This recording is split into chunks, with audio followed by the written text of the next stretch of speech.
Alright, hello YouTube. Today we'll be reacting to the Danheng Imbibitor Lunae trailer. I keep saying inhibitor, maybe my League of Legends brain is kind of rotten at this point. But yeah, Imbibitor Lunae trailer, then I'll look over his banner a little bit, then I'll talk briefly about his performance basically, without going through like leaks or anything, right? Because legally I'm not allowed to say any of that or even make videos about that, right? Alright, first time trailer.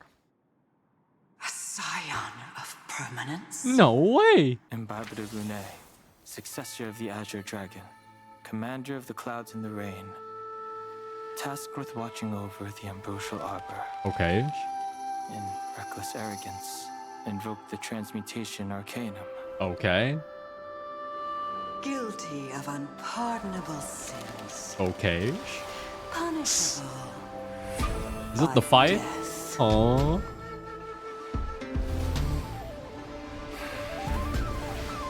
This is like a retcon cutscene. The consequences are mine to bear. I thought you didn't want to deal with your past. What? Fantilia, if you wish to obstruct me, you'll have to do better. You're flawed. Okay. Dragon. Celestial Dragon, break. So, you now presume redemption is within your grasp. I stand here to fight for a new life. Delve hidden moon, world-cleansing dragon. Okay, this scene makes me... I remember something. Do you really Hold up. think you have a choice this time? Why does it sound like Fantilia was there all along? Maybe she was, but like, I just remember a meme that was made by the community where they shipped Lightning Lord Lenny with Fantilia. I don't know why. You guys know that meme? Yeah, you saw it, right? I'm like, what the fuck? Didn't he like thrust a spear through her? Oh, Jesus Christ.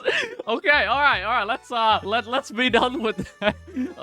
Explaining to YouTube. No, it was like the last cutscene of the story quest. But yeah, I don't know if I'm tripping or not, but like I didn't hear anyone talk about this. Like when I woke up and I'm like, oh, the trailer's been out for 8 hours and no one was talking about it. Or maybe my Twitter feed is just fucked somehow. But yeah, I mean, I guess he's a reskin character, but he's still cool, no? People are broke from Kafka banner. You guys don't think the song was good? It lacks a unique style. I guess it's because we already saw him in game, right? We saw his attack and everything, you know? It doesn't feel as good and compared to the other trailers, perhaps. Danheng attack animation is cool. I don't know, maybe it's my take, but I kind of want some lightning animation around the water. Maybe that's too much. I don't know. Okay, sometimes I like the attack animation of the characters. Sometimes I don't like it. Like, I don't know if it's a hot take or not, but personally, I prefer Svarog and Clara, the basic attack to be the laser, and the counter attack to be Svarog jumping up there and punching the enemy. Like basically the reverse of what we have now, right? Personally, I like that better because I feel like the counter attack being the laser just feels weak. That should have been a basic attack. And the counter should be Svarog just fucking slam dunking people. If the attacks is supposed to do a lot of damage, put more weight behind the attack animation basically. But hey, that's my take, okay? Feel free to disagree and call me a dumbass. Okay, dumbass. Oh no. Yeah, this is the new one. Obviously, you get 10 free summon always. I'll take it. I guess this is a permanent event now. Here's the banner, right? It's Yukong, Asta, Marsh, and Daniel. You want to hear my big take? I don't think any of the characters on this banner really works with him. Like, you cannot play Yukong Asta with him. They take too much skill point. Yukong is a skill point eater. Same with Asta. They eat 1 skill point a turn. I don't know why they never fixed Yukong AI so that she basic attack once every second turn. And March is March, right? March, yeah, her AI is pretty good. She does know how to shield allies, the Glenn's debuff, as well as, well, she also shields them if they are losing health, right? But like, March does shield people if they have a debuff on, which is good. Well, I'm talking about their AI, right? Obviously, if you manual battle, Yukong and Daniel can be pretty good together, but you have to like manual it, right? Because they're never gonna fucking fix the AI, right? Daniel gameplay, ideally, he tries to use 2 or 3 skill point every turn. right? To do big bursts, right? So I'm not sure how this is supposed to work. My 5-minute theory craft right now is you play a very skill point efficient character like Ting Yun, put your buff in, it lasts 3 turns, and then you play a healer, so that healer is generating skill point, right? So you're generating like 2 skill point a turn roughly. Well, he can at least like basic attack on 2 stack every turn at least, aside from the first turn maybe. No, actually he can do on the first turn, right? And then I guess Pella as well. If Pella is only spamming her ult and not spamming her E, but on auto battle, Pella spams her E, right? On manual battle, you can run like Ting Yun, Pella, Luocha or something, or like another healer, and you run like Daniel, right? In that team, you're generating like 3 skill point every turn for him to spam every turn. I don't quite like Yukong with Daniel because if you've actually played Yukong, she eats a lot of skill point every turn. Yukong and Asta eats a lot of skill point every turn. I don't know why people think Yukong doesn't eat skill point. I have the best Yukong on the server. She eats skill point. And Yukong, if you have a really good Yukong, she becomes Path of Harm instead of Path of Harmony, right? So that happens. Yukong at best is skill point neutral. She's never skill point positive. That's why you want to run Ting Yun, because Ting Yun uses 1 skill point every 3 turns, right? So that's skill point positive. Pella don't really need to press E all the time. She just needs to press ult, realistically. So that's skill point positive. And then a healer is usually skill point positive. So if you run Ting Yun, Pella plus a healer, he will be allowed to use 3 skill point every turn. If you have Luocha, even better, because Luocha heal doesn't cost a skill point. Also, Ting Yun's ultimate gives you energy back. Ting Yun also helps with him generating stacks. My cookie cutter theory craft team for him that I spent 2 minutes thinking about is probably Pella, Ting Yun, Luocha, and Daniel, right? That will be the quick team recommendation. Once again, I don't think the 4 stars on his banner is super good for him. They're good because they can be used in any team, realistically, but are they like the best support for him? Probably not. Everyone likes to play with Asta, maybe except Clara, but like, who doesn't like a good Asta, you know? Unless you have a really good Yukong who you can't play with Hunt character, because every goddamn Hunt character has a way to speed boost themselves,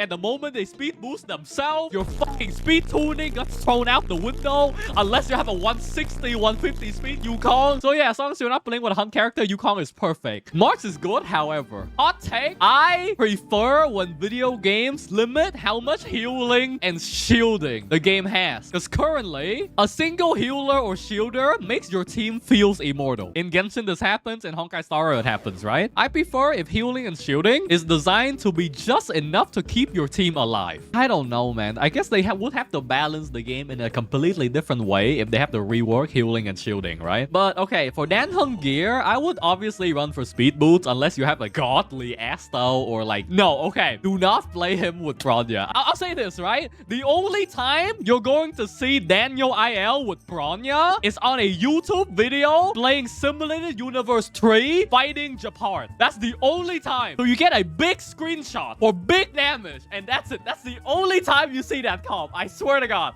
Okay? Negative 10 skill point team damage per cycle team, basically, yeah. I feel like his damage is going to be relatively balanced. Mainly because his damage is heavily shifted in doing one big giant hit that costs a lot of skill points. So his damage, if you average it out, it should be balanced, but his performance is going to be very shifted due to how he does a lot of damage in one singular hit. What about Silverwolf though? Same thing with Pella? Yeah, kind of same. I would say so. It's just that Pella can just basic attack, right? She doesn't really have to press her E ever, so Pella is actually skill point positive. Silverwolf isn't really skill point positive. If you have her tutorial light cone, she may use like 1 skill point every rotation, and that's all she needs, maybe. I feel like IL can't really be played on auto. It's just gonna be like QQ. That's what I'm trying to cook up, right? Like, maybe there's a team where people can play auto with him, because as much as people want to argue with it, I assume the majority of the player base plays on auto and only manual in like the higher stages of Memory of Chaos, right? Hence why I would say most people would make teams for auto battle first, I would say. But maybe he's not in your farming team and he's only there for your bossing team, so you don't have to ever auto with him, right? Which is okay. That makes sense. For builds, probably just speed boots, imaginary damage orb, attack, regen, break effect on your rope. It really doesn't matter. I always run energy recharge because I like ulting more. Plus I can get other stats elsewhere, but it's harder to get energy recharge. A lot of damage rotation tests in this game are tested in a vacuum, right? They're tested in like 7 to 10 rotation in like MOC, but like it assumes your character never gets hit or never gets a kill, right? Getting hit gives you 8 to 25 energy. Getting a kill gives you 10 energy, and they all scale with energy recharge, right? Also, most bosses summons ads you can kill, so that always gives you energy. Energy recharge is a lot better than people think. Obviously, it's harder to calculate damage assuming those factors, right? So it's easier for people to theory craft damage based on only in a vacuum, just, you know, no RNG, no kills, no getting hit, everything. It's a lot easier to do it that way. But in actual practice, recharge impacts a lot because it makes a difference between getting your ult one turn earlier or not, right? We'll probably go for a little bit more in depth later on, but that'll be that, yeah? All right. See ya, YouTube.